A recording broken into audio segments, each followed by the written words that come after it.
If you're new here, make sure you hit that subscribe button and turn on notifications so you don't miss what's coming next. Trust me, you'll want to stay till the end of this story. And if you haven't seen part 1 or 2 yet, you're missing a huge piece of the puzzle. You can find it right up there or click the link in the description box. Then come right back here. It will make this part hit completely differently. Now, let's continue. 1:15 p.m. The evidence. I'd called Rachel Chen, my divorce lawyer. Hi, Sarah, Rachel. how did the lottery claim go? Marcus filed a dispute. The ticket is frozen. Shit, I was afraid of that. He wants half of the entire jackpot, $200 million. He won't settle for less. He has no legal basis for that. The pool arrangement is documented. He can only claim your share. He's claiming my $5 contribution came from marital funds, which makes my share community property. Can you prove it didn't? No, I have no records. Rachel had been quiet for a moment. Then we have a problem. Without documentation, a judge might rule in his favor, especially if he can prove you had access to joint accounts. What if we use the evidence James Wright gave us? The proof that Marcus hid assets? Could we argue that he's not entitled to lottery winnings because he committed fraud? That's actually not a bad strategy. If we can prove he lied about his assets during the divorce, we can argue he acted in bad faith. Bad faith actors don't get equitable relief. Will that work? Maybe. It's creative. But Sarah, we'd need to file motions, present evidence, have hearings. That takes time. How much time? Weeks, possibly months. My co-workers don't have weeks. Then we need to find another way to pressure Marcus, something that makes him drop the claim immediately. Like what? What does Marcus care about more than money? I'd thought about it. His reputation. He's a financial advisor. His entire career is built on trust. If clients found out he committed tax fraud, they'd leave him. Now he'd be ruined. So we threaten to go public with the evidence unless he drops the claim? That's extortion. We can't do that. What can we do? Rachel had thought for a moment. We can file the fraud evidence with the court, make it part of the public record. Once it's filed, it's discoverable. Journalists could find it, his clients could find it. How long does that take? I can file it today. Within hours, it's public record. Do it. Sarah, are you sure? Once we do this, Marcus will retaliate. He'll fight dirty. This could get ugly. It's already ugly. File the evidence. Let's see how much he cares about the lottery ticket when his career is on the line. 2:30 p.m. The filing Rachel had filed the motion electronically. Mitchell versus Mitchell. Motion to reopen settlement based on newly discovered evidence of fraud attached. Bank statements showing hidden accounts. Purchase records for the $90,000 Mercedes. Tax returns that didn't match court filings. 47 pages of evidence that Marcus had lied under oath. Within an hour, it was public record. At 3:15 p.m., Marcus had called. What the hell did you just do? I filed evidence of your fraud. That's confidential financial information. It's court documents, public record. Anyone can access it now. You're trying to ruin me. I'm trying to get what I'm entitled to. You hid $200,000 in assets. You bought a luxury car with cash. You committed tax fraud, all while telling the court you were broke. I'll sue you for defamation. It's not defamation if it's true. And I have bank statements, purchase orders, and your own tax returns, all filed with the court, under penalty of perjury. You vindictive bitch. Drop the lottery claim, or I'll make sure every one of your clients sees these documents. That's extortion. It's transparency. You're a financial advisor, Marcus. How many clients will trust you when they find out you committed fraud? How many will stay when they learn you lied under oath? He'd been silent. Drop the claim, I'd repeated. Walk away, or I destroy your career. You don't have the guts. Try me. I'd hung up. 4 p.m. The response. Marcus hadn't dropped the claim. Instead, he'd doubled down. At 4 p.m., his lawyer had filed an emergency motion. Emergency motion for injunctive relief. Request to freeze all lottery proceeds. Pending investigation. His argument. Sarah had filed the fraud evidence in retaliation for his legitimate claim to lottery winnings. This proved she was acting in bad faith. Therefore, all lottery proceeds should be frozen until both the lottery dispute and the fraud allegations were investigated. If the judge granted it, no one would get any money. Not me, not my co-workers, no one. For months, maybe years, Rachel had called me. Did you see Marcus's motion? Just read it. He's playing scorched earth. If he can't have the money, no one can. Can the judge actually freeze the entire jackpot? If he argues that the pool arrangement itself is fraudulent? Maybe. It's a stretch, but judges err on the side of caution in disputes like this. So my co-workers could lose everything because of me. They could lose access to the money temporarily. It would be resolved eventually. But yes, there could be delays. I'd felt sick. Lisa had quit her job. David had debt. Emma was counting on this money, and Marcus was going to take it all away. Not because he wanted the money, but because he wanted to hurt me. 5:30 p.m. The meeting. I'd called an emergency meeting with my co-workers. We'd met at a coffee shop near the school. All 5 of us, exhausted, scared, angry. Marcus filed a motion to freeze the entire jackpot, I told them. Lisa had gone pale. The entire jackpot? Not just your share? The entire thing. He's arguing that the pool arrangement might be fraudulent. Until it's investigated, no one gets paid. That's insane! David had slammed his hand on the table. We have 8 years of documentation. Group chat messages, receipts. How is that fraudulent? It's not. But he's grasping at straws. And judges sometimes grant freezes while they investigate. How long would that take? Emma had asked quietly. Months, maybe a year. Marcus' co-worker had stood up. I'm done. I'm out. What do you mean you're out? I mean I'm signing over my share to whoever wants it. I'm a teacher. I make $60,000 a year. I don't have the money or the energy to fight a legal battle for months, so I'm out. Marcus, you can't just quit. Watch me. I'll sign a document giving up my claim. Sarah, your ex-husband can have my $80 million. I don't care anymore. He'd walked out. The 4 of us had sat in silence. Finally, Lisa had spoken. Maybe he's right. Maybe we should all just walk away, cut our losses. We didn't lose anything, I'd said desperately. We won. $400 million. We just have to fight for it. Fight with what, Sarah? We don't have money for lawyers. We don't have time to wait months. Some of us don't even have jobs anymore. She'd looked at me. I quit my job because of you. Because of the lottery. Because you said it was safe. You said we could claim it. I thought we could. Well, you were wrong, and now I'm unemployed, with $40,000 in debt and no money coming in. Lisa had grabbed her bag. I'm talking to a lawyer tomorrow, seeing if I can sue you for negligence. You bought that ticket while married. You should have known this could happen. She'd left. Emma and David had remained. Are you going to sue me too? I'd asked. Joemma had shaken her head.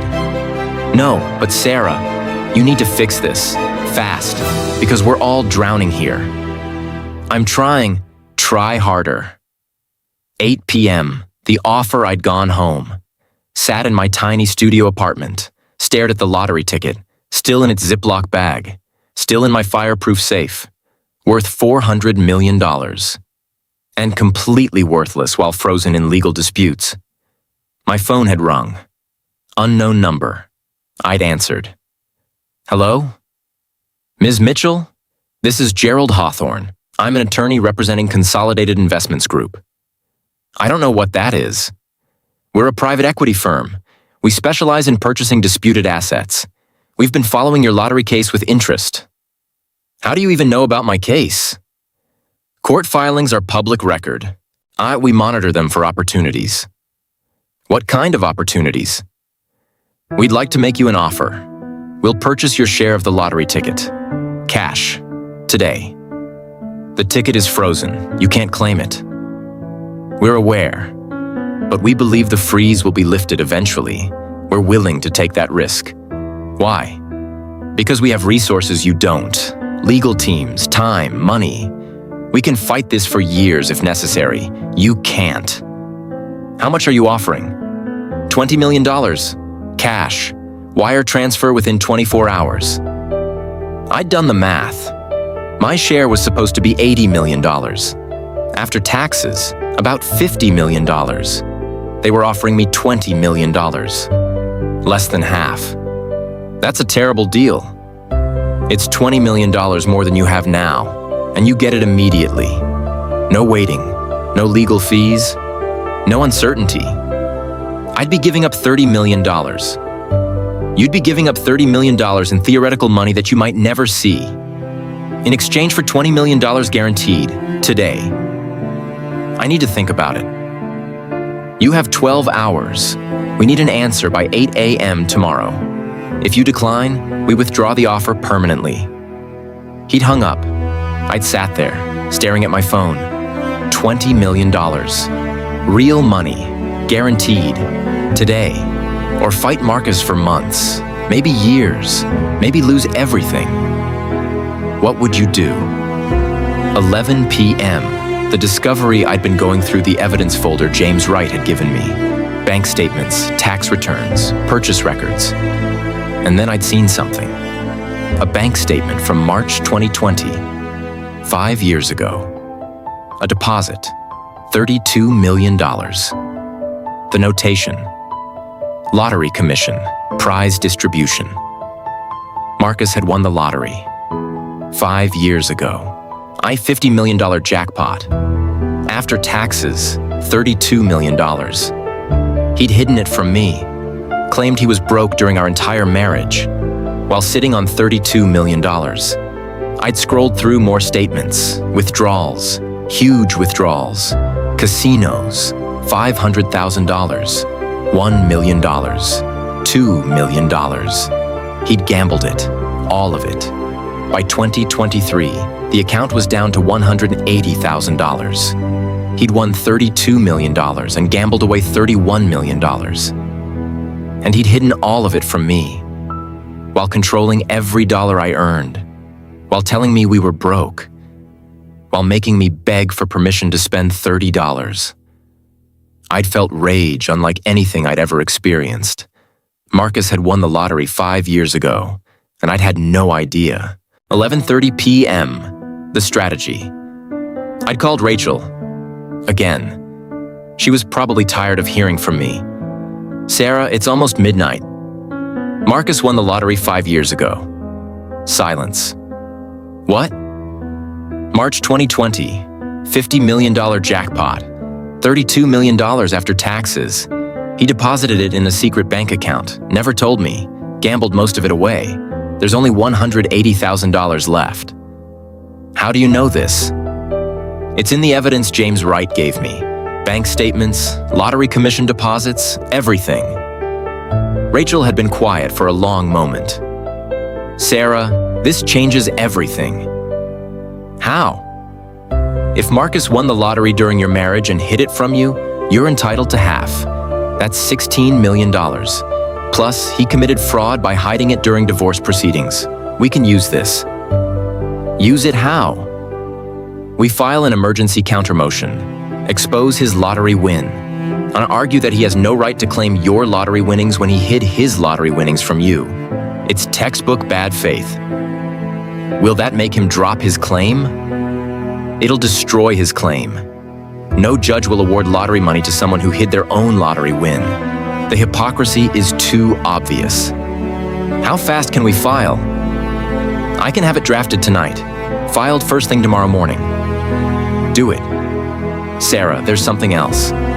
If he won $32 million and only has $180,000 left, that means he gambled away $31 million. That's evidence of financial waste. In New York, that's grounds for you to claim a greater share of remaining assets. What does that mean? It means you might be entitled to more than half of that $180,000. Maybe all of it, plus damages, plus reimbursement for the money he wasted. How much could I get? In theory, millions. In practice, depends on what the judge awards. But this is huge, Sarah. This completely flips the case. File everything tonight. I want Marcus to wake up to this. Consider it done. 6:47 a.m., the filing. Rachel had worked through the night. At 6:47 a.m., she'd filed the counter motion. Emergency counter motion in Mitchell versus Mitchell. Evidence of respondents' hidden lottery winnings and fraud, 53 pages. Bank statements showing Marcus's $32 million lottery deposit. Lottery commission records confirming his win. Withdrawal records showing $31 million gambled away. Tax returns that deliberately omitted the lottery income. Tax fraud. Court filings where he'd claimed to be broke. Perjury. And a demand. Sarah Mitchell was entitled to half of Marcus's lottery winnings. $16 million. I'd plus reimbursement for marital funds wasted on gambling, plus damages for fraud. Total claim, $25 million. Plus, Marcus's claim to her lottery ticket should be dismissed as bad faith. Rachel had emailed me the filing at 7 a.m. It's done. This should hit Marcus like a freight train. What happens now? Now we wait. Marcus will see the filing when he checks the court docket this morning. He'll realize we have evidence of his hidden lottery win, and he'll have to make a choice. What choice? Fight us and expose himself to criminal prosecution for tax fraud and perjury, or drop his claim to your lottery ticket and hope we don't pursue the $25 million he owes you? Which do you think he'll choose? If he's smart, he'll drop everything and disappear. And if he's not smart, then we go to war, and we win. 8 a.m., the deadline. My phone rang at exactly 8 a.m. Gerald Hawthorne, the private equity lawyer. Ms. Mitchell, I'm calling for your decision on our offer. I decline. You're sure? $20 million is a substantial amount. I'm not selling. May I ask why? Because I'm about to win. You sound confident. I have new evidence. Evidence that changes everything. By this afternoon, Marcus's claim will be dismissed. What kind of evidence? That's confidential. But trust me, I'm not selling. Very well. The offer is withdrawn. Good luck, Ms. Mitchell. He'd hung up. I'd made the right choice. I hoped. 9:23 a.m. The call. Marcus had called at 9:23 a.m. I'd let it ring 3 times before answering. Hello, Marcus. You filed evidence of my lottery win. His voice was tight, controlled, angry. I did. That was confidential financial information. It was evidence of fraud, filed with the court. Now it's public record. You're trying to blackmail me. I'm trying to get what I'm entitled to. Half of your lottery winnings, $16 million. Plus reimbursement for the money you wasted gambling, plus damages. You're not entitled to anything. A judge will disagree. You won the lottery while we were married, hid it from me, gambled it away, lied about it in court. You committed fraud, tax evasion, perjury. Do you really want to fight this? You have no proof. I have bank statements, lottery commission records, your own tax returns. It's all in the filing, 53 pages, available to anyone who wants to read it, including the IRS. Silence. What do you want? Marcus finally asked.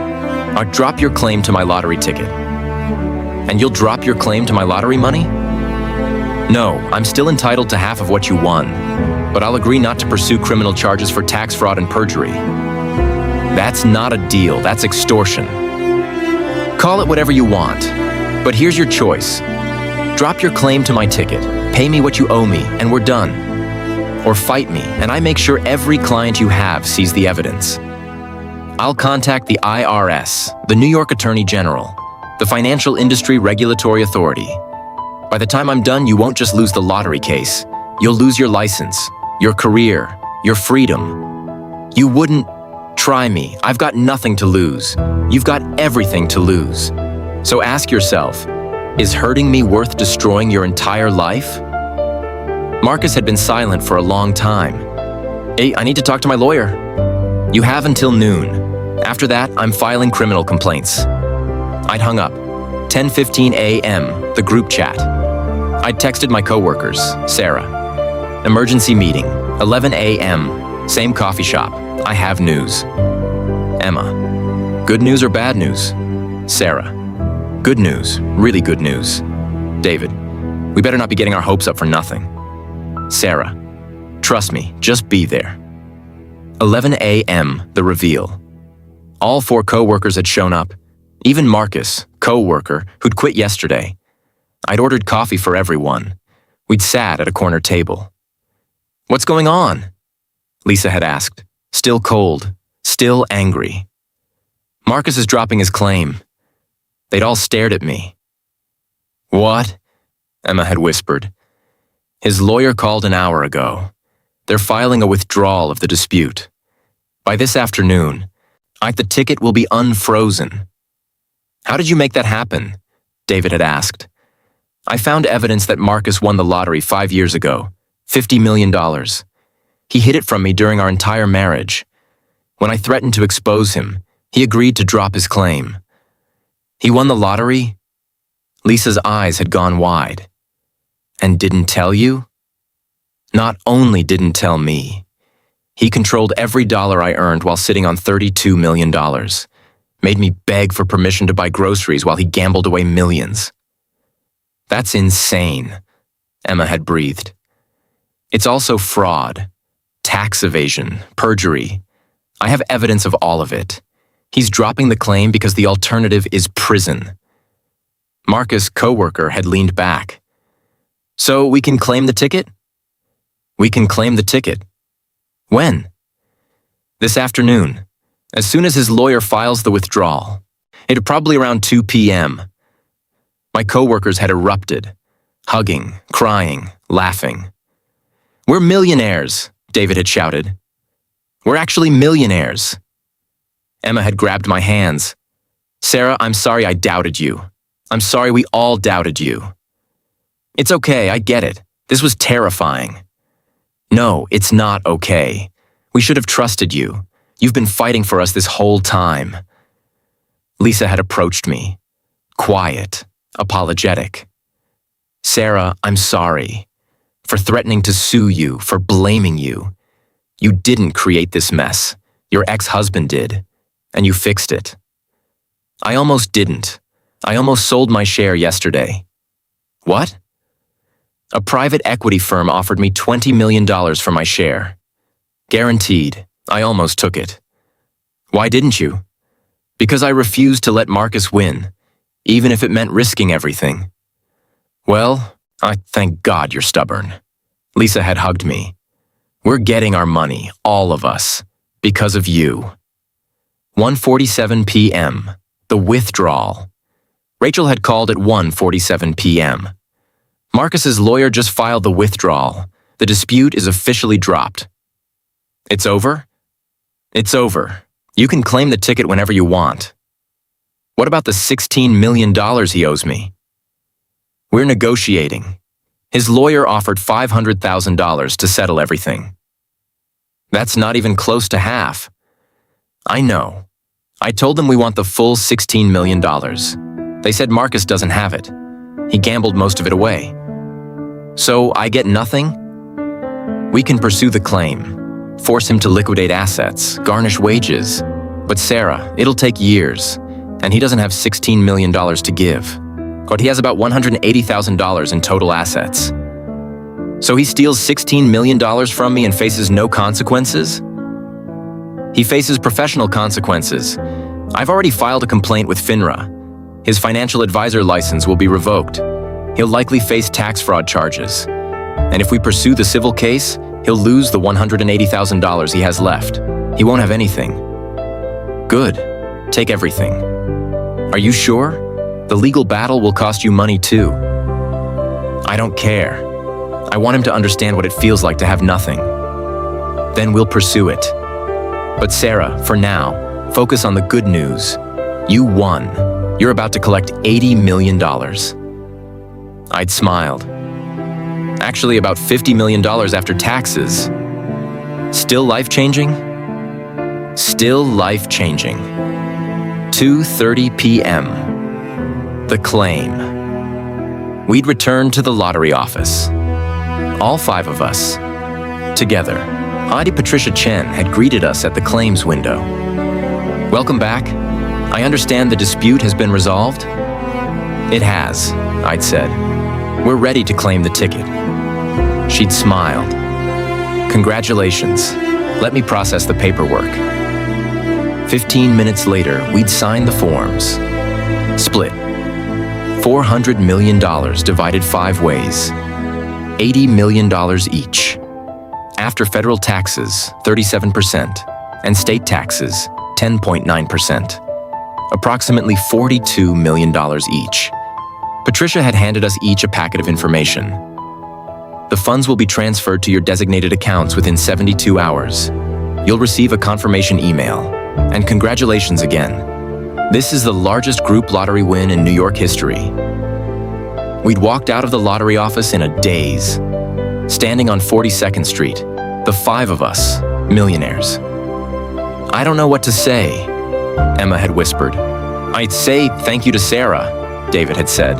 She saved this for all of us. Thank you, Sarah, they'd all echoed. Thank you for trusting me, even when I gave you reasons not to. Marcus, co-worker, had grinned. So, who's buying dinner? Because we're celebrating. Somewhere expensive. 3 days later, the transfer. The money had arrived in my account on Friday afternoon. I'd been sitting in my tiny studio apartment when my phone buzzed. Bank notification. Deposit received. $41,847,293. $41 million. I'd stared at the number for a full 5 minutes. Then I'd laughed. And cried. And laughed again. I'd called my mother. Mom? Sarah, honey, is everything okay? I won the lottery. What? I won the lottery with some co-workers. My share is $42 million. My mother had been silent. Mom, did you hear me? I heard you. I just... Sarah, are you serious? I'm serious. The money hit my account an hour ago. Oh my God, Sarah. She'd started crying. After everything Marcus put you through, after all those years, you deserve this. I know. What are you going to do with it? I don't know yet, but Mom, you and Dad don't have to worry about retirement anymore. I'm taking care of you. Sarah, you don't have to. I want to. You've supported me through everything. Let me do this. She'd cried harder. 1 week later, the purchases. I'd hired a financial advisor, not Marcus's firm, obviously. A woman named Jennifer Park, recommended by Rachel. We'd met at her office in Midtown. Sarah, congratulations. $42 million is significant wealth. Let's talk about how to protect it. I want to do 3 things immediately. What are they? First, I want to buy a house. Nothing crazy. 3 bedrooms, Brooklyn or Queens. Maybe $2 million. Jennifer had made notes. Very reasonable. Second, I want to pay off my parents' mortgage and set up a trust for their retirement. $2 million should cover everything. Also reasonable. Third, I want to donate $5 million to Roosevelt High School for teacher salaries and classroom supplies. Anonymously. Jennifer had looked up. That's very generous. Teachers changed my life. I want to change theirs. What about the remaining $33 million? Invest it, conservatively. I want to live off the interest and never worry about money again. That's absolutely doable. At a conservative 4% return, that's $1.3 million per year, each before taxes. More than I could spend in a lifetime. Probably. But Sarah, I need to ask, do you want to keep teaching? I'd thought about it. Did I want to keep teaching? A year ago, the answer would have been obvious. Yes, of course. Teaching was my life. But now? I don't know, I'd admitted. I love teaching, but I also love the idea of having options. Maybe I'll teach part-time. Maybe I'll take a year off and travel. Maybe I'll start a foundation. I don't know yet. You don't have to decide today. That's the beauty of financial freedom. You can take your time. 2 weeks later. The confrontation. I'd been walking through Brooklyn, looking at houses with a real estate agent, when I'd seen Marcus. He'd been standing outside a Starbucks, talking on his phone, looking tired, defeated. He'd seen me. His expression had hardened. I'd walked over. Marcus? Sarah? He'd hung up his phone. Come to gloat? No, I came to tell you something. What? I'm dropping the lawsuit for the $16 million. He'd stared at me. Why? Because I don't need it. I have $42 million. And because holding on to anger is exhausting, I'm letting it go. You're serious? I'm serious. My lawyer will file the withdrawal tomorrow. So I just get away with it? No. You lost your financial advisor license. You're facing tax fraud charges. You'll probably lose what little money you have left, and you have to live with knowing you won $32 million and gambled it all away. That's punishment enough. Marcus had looked away. I didn't mean for it to go that far. The gambling. It started as just a way to blow off steam. Then it became an addiction. By the time I realized I had a problem, and I'd already lost millions. You should have told me. I couldn't. I was ashamed, and I was terrified you'd leave me. So you controlled me instead. Took away my financial independence. Made me feel worthless. I know, and I'm sorry. I know that doesn't fix anything. But I am sorry. I'd studied him. This man I'd been married to for 12 years. This man who'd made my life hell. He looked small now, broken. I forgive you, I'd said. What? I forgive you, not for you, for me, because I don't want to carry this anger anymore. Sarah, but I never want to see you again. We're done, completely. You stay out of my life. I'll stay out of yours. Deal? He'd nodded. Deal. I'd walked away, and I'd felt lighter than I had in years. 1 month later, the new life, I'd bought a brownstone in Park Slope, 3 bedrooms, garden and back. A $1.8 million. Paid cash. Moved in with almost nothing. A bed, a couch, some books. But it was mine. Completely mine. No Marcus controlling what I bought. No one telling me how to decorate. No one monitoring my spending. Freedom. I'd called Rachel. The house is beautiful. Thank you for recommending Jennifer. You're welcome. How are you adjusting to being wealthy? Honestly, it's weird. I keep checking my bank account expecting the money to be gone. It's not going anywhere. I know, but part of me doesn't believe this is real. It's real, Sarah. You won. You earned it. Enjoy it. I'm trying. What are you going to do now? I'm taking a sabbatical from teaching. 1 year. I'm going to travel, see the world, figure out what I want to do with my life. That sounds perfect. Rachel? Yeah? Thank you for everything. For fighting for me, for believing me, for helping me survive Marcus. You survived Marcus on your own. I just helped with the paperwork. Still thank you. 6 months later, the reunion. I'd met my lottery co-workers for dinner. All 5 of us, at a fancy restaurant in Manhattan. We'd barely seen each other since collecting the money. Everyone had been busy adjusting to their new lives. Emma had quit teaching, started a nonprofit for underprivileged students. David had paid off his debt, bought a house, started investing in rental properties. Lisa had gone back to teaching, but part-time, and she'd started a travel blog.